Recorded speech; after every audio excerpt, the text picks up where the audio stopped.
اب ہم نئے باب میں آ گئے ہیں۔ کعب بن الاشرف کی پھانسی، ایکسیکیوشن آف کعب بن الاشرف۔ کعب بن الاشرف ایک اعلیٰ اور مشہور یہودی سیاستدان تھا جس نے محمد کے ذریعے اپنی موت پائی۔ جب محمد نے مکہ کے خلاف اپنی پہلی جنگ جیتی تو اس نے اپنے پیروکاروں کو یہ خوشخبری سنانے کے لیے مدینہ بھیجا۔ کعب بن الاشرف کو ان لوگوں سے ہمدردی تھی جنہیں اس جنگ میں اپنی جان گنوانی پڑی۔ اس نے اس وقت کے بعد محمد پر تنقید کی۔ اس نے کہا کہ محمد کا عمل خوفناک تھا کیونکہ مرنے والے لوگ شاندار شخصیت تھے۔ اس نے محمد پر یہ بھی الزام لگایا کہ اس نے کئی خواتین کو غیر قانونی طور پر رکھا ہے۔ جب محمد نے یہ سنا تو اپنے پیروکاروں سے پوچھا کہ کون کعب بن الاشرف کو قتل کرنے کے لیے تیار ہے۔ محمد بن مسلمہ نے کھڑے ہو کر محمد سے کہا کہ وہ اسے یہ کام سونپ دے۔ محمد نے اس سے کہا پھر تم اسے مار ڈالو، جاؤ اور یہ کرو۔ محمد بن مسلمہ گھر چلا گیا۔ وہ 3 دن تک کچھ کھا بھی نہیں سکا۔ جب محمد نے یہ سنا تو اسے بلایا۔ جب وہ پہنچا تو محمد نے اس سے پوچھا کیا تمہیں کوئی پریشانی ہے؟ کیا وجہ ہے کہ تم اسے قتل کرنے نہیں نکلتے؟ محمد بن مسلمہ نے جواب دیا کہ میں نے کعب بن اشرف کو قتل کرنے کا حکم قبول کر لیا۔ بعد میں مجھے معلوم ہوا کہ یہ کام میں اکیلا ایک عام آدمی کے طور پر نہیں کر سکتا۔ وہ مشہور یہودیوں میں ایک اعلیٰ درجے کا سیاستدان ہے۔ میں نے اس سے کہا کہ اگر تم اس پر قادر ہو تو اسے قتل کرنا تمہاری ذمہ داری ہے۔ محمد بن مسلمہ نے محمد سے کہا کہ وہ 4 اور لوگوں کو اپنی طرف بٹھا لے۔ اب یہ 5 کعب کو قتل کرنے کے لیے یہودی برادری کے پاس گئے۔ کعب بن الاشرف وہ ایک مشہور یہودی شاعر بھی تھا۔ سب سے پہلے اس نے اس سے یہ کہہ کر رابطہ کیا کہ وہ اس کے ساتھ نظم کا تبادلہ کرنا چاہتا ہے اور اس اہم معاملے میں اس کے مشورے کی ضرورت ہے۔ اس نے ان سے شکایت کی کہ جب سے اس نے محمد کی پیروی کی ہے اسے بہت سی پریشانیوں کا سامنا کرنا پڑا ہے۔ اب سارا عرب اس کا دشمن ہو جائے گا۔ وہ کاروبار بھی نہیں کر سکتا اور تقریباً دیوالیہ ہو چکا ہے۔ اسے ان کے لیے کعب بن الاشرف کے ساتھ بنیاد تلاش کرنا ممکن ہوا۔ اس نے کہا کہ میں نے ہمیشہ کہا کہ یہ آدمی ہم میں سے ہر ایک کے لیے بہت سے مسائل لائے گا۔ پھر انہوں نے کعب ابن اشرف سے کہا کہ وہ انہیں کچھ رقم ادھار دے۔ اس نے انہیں بتایا کہ وہ بغیر کسی سیکیورٹی کے یہ کام نہیں کر سکتا۔ 5 نے جواب دیا کہ وہ اپنے ہتھیار اس کے پاس حفاظت کے طور پر لا سکتے ہیں۔ وہ مان گیا۔ محمد کے پیروکاروں نے اسے ایک چال کے طور پر استعمال کیا۔ وہ جانتے تھے کہ اگر وہ اپنے ہتھیاروں کے ساتھ یہاں آ چکے ہوتے تو کعب بن اشرف کے محافظ انہیں روک دیتے۔ اب وہ محمد کے پاس واپس گئے اور بتایا کہ انہوں نے کعب بن اشرف کے لیے ایک جال تیار کیا ہے۔ محمد نے ان کے لیے دعا کی اور خدا سے کہا کہ وہ ان کے کام کو پورا کرنے میں مدد کرے۔ 5 کے جانے سے پہلے اس نے کہا کہ خدا کا نام لے کر جاؤ۔ اس برکت سے وہ یہودی برادری میں واپس آ گئے۔ یہاں انہیں پتہ چلا کہ کعب ابن اشرف نے حال ہی میں شادی کی تھی۔ چنانچہ وہ رات کو اس کے گھر گئے۔ کعب بن اشرف نے سنا کہ وہ آئے ہیں۔ اس کی بیوی نے اسے مشورہ دیا کہ وہ دن کی روشنی میں ان کے ساتھ ایک اور ملاقات کر لے۔ اس نے کہا اگر تمہیں ان سے رات میں بات کرنے کی ضرورت ہے تو اپنی حفاظت کے لیے کچھ محافظ اپنے ساتھ لے جاؤ۔ اس نے اسے بتایا کہ وہ رات کو اپنے لوگوں کو پریشان نہیں کرنا چاہتا۔ اس نے کہا میں ان لوگوں کو جانتا ہوں، انہوں نے محمد کو اس لیے چھوڑ دیا کیونکہ اس نے انہیں مایوس کیا تھا۔ انہیں اب میری مالی مدد کی ضرورت ہے۔ اس کی بیوی نے اسے دوبارہ تنبیہ کی کہ وہ باہر نہ نکلے کیونکہ اسے کچھ اچھا نہیں لگ رہا۔ اس نے جواب دیا کہ اسے فکر کرنے کی ضرورت نہیں ہے کیونکہ سب کچھ ٹھیک ہے۔ پیروکاروں نے کہا آؤ ہم کسی دور دراز جگہ چلتے ہیں کہ کاروبار کے بارے میں بات کریں۔ جب وہ تہذیب سے کافی دور ہو گئے تو انہوں نے اپنی تلواریں نکالیں اور اس پر کئی وار کیے۔ آخرکار محمد بن مسلمہ نے اپنی تلوار کعب کے پیٹ میں گھونپ دی۔ ابن الاشرف نے اسے قتل کر دیا۔ ان کے اس عمل کے بعد وہ محمد کے پاس واپس آئے۔ اسی رات اسے خوشخبری سنائی۔ محمد اس پر بہت خوش ہوا اور اس نے کہا کہ وہ سیدھے جنت میں جائیں گے۔ کمیونٹی کو اپنے مشہور سیاستدان کے قتل کا پتہ چلا تو وہ مسلمانوں سے ڈر گئے۔ محمد نے مسلمانوں کو حکم دیا کہ جب بھی کوئی یہودی ملے تو وہ اسے بغیر سوچے سمجھے قتل کر دیں۔ اب ہم نئے باب میں آ گئے ہیں۔ دو یہودی بھائیوں مہیسا اور حویسا کی کہانی۔ Story of the two Jewish brothers مہیسا اینڈ حویسا۔ ایک ہی وقت میں دو یہودی بھائی رہتے تھے۔ بڑا اپنے مذہب سے چمٹے رہا اور چھوٹا مسلمان ہو گیا۔ اس نے محمد کی پیروی کی اور یہودیوں کو قتل کرنا شروع کر دیا۔ بڑے بھائی نے جو ابھی تک یہودی تھا اس نے کہا جن لوگوں کو تم نے مارا ہے انہوں نے تمہاری بہت مدد کی ہے، شکر گزاری کے طور پر تم نے انہیں قتل کر دیا۔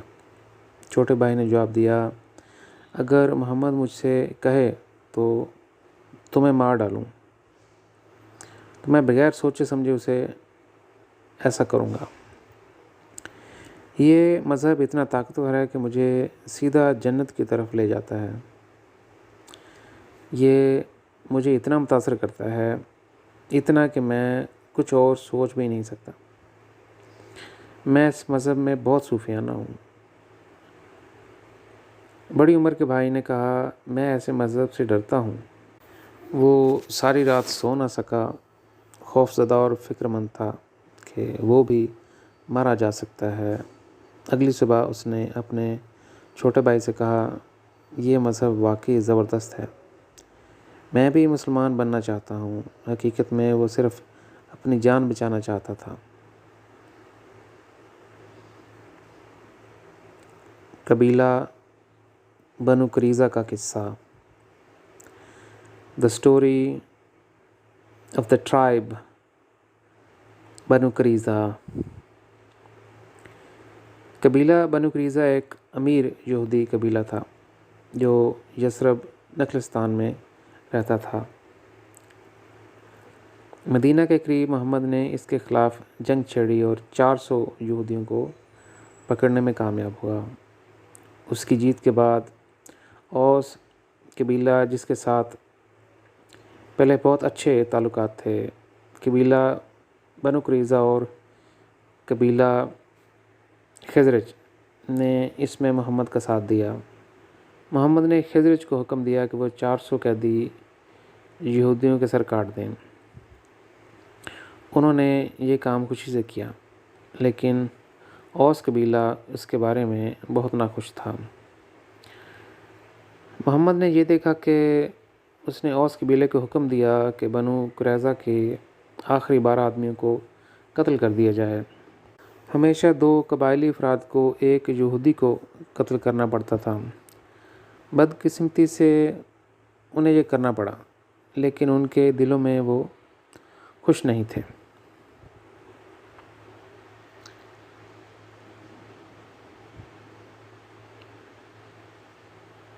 جبین اور حداد کی کہانی۔ اسٹوری آف جبین اینڈ حداد۔ 2 یہودی بھائی تھے، جبین اور حداد۔ جبین نے اسلام قبول کیا۔ ایک دن محمد نے جبین سے کہا، تمہارے بھائی حداد کو مجھ پر کچھ اعتراض ہے۔ وہ مجھے بہت سے طریقوں سے نظر انداز کرتا ہے اور تنقید کرتا ہے۔ میں چاہتا ہوں کہ تم اس کا خیال رکھو۔ اگلے دن جبین ایک کانٹریکٹ کلر کے پاس گیا اور اس سے رقم ادا کی۔ اس نے اپنے ہی بھائی کو اپنے ہاتھوں قتل ہونے دیا۔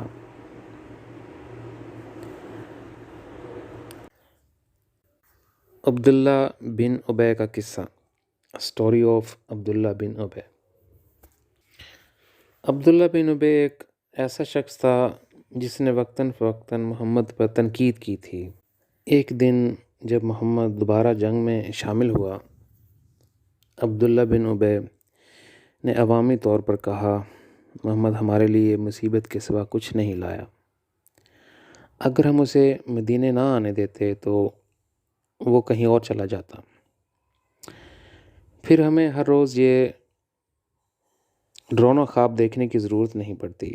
اگر ہم اب مدینہ واپس آئے تو انصاف وہاں سے برائی کو نکال دے گا۔ برائی سے اس کا مطلب محمد تھا۔ جب محمد نے یہ سنا تو اس نے اپنے ایک رہنما سے پوچھا، کیا تم نے سنا ہے کہ عبداللہ بن ابی نے میرے متعلق کیا کہا؟ اس نے جواب دیا، آپ کے مدینہ آنے سے پہلے وہ تقریباً ہمارے بادشاہ کے طور پر نامزد ہو چکا تھا۔ آپ کی مدینہ میں آمد کے بعد ہم نے انہیں بادشاہ نہیں منتخب کیا۔ جب ہم مدینہ واپس آئیں گے تو ہم اسے شہر سے نکال دیں گے۔ تھوڑی دیر بعد عبداللہ بن ابی کا بیٹا جو کہ مسلمان ہو گیا تھا محمد کے پاس آیا۔ اس نے کہا کہ میں نے سنا ہے کہ آپ چاہتے ہیں کہ عبداللہ بن ابی کو قتل کر دیا جائے کیونکہ وہ آپ پر تنقید کرتا ہے۔ جیسا کہ آپ جانتے ہیں کہ وہ میرا باپ ہے اور میں آپ کے پیروکاروں میں سے ایک ہوں۔ اگر آپ واقعی اسے مارنا چاہتے تو مجھے حکم دیں، میں اس کا سر کاٹ کر آپ کے پاس لاؤں گا۔ میں نہیں چاہتا کہ آپ اسے کسی دوسرے مسلمان کے ذریعے قتل کر دیں، کیونکہ مجھے ڈر ہے کہ میں اسے برداشت نہ کر سکوں گا۔ پھر میں اسے مار سکتا ہوں اور خود جہنم میں جا سکتا ہوں۔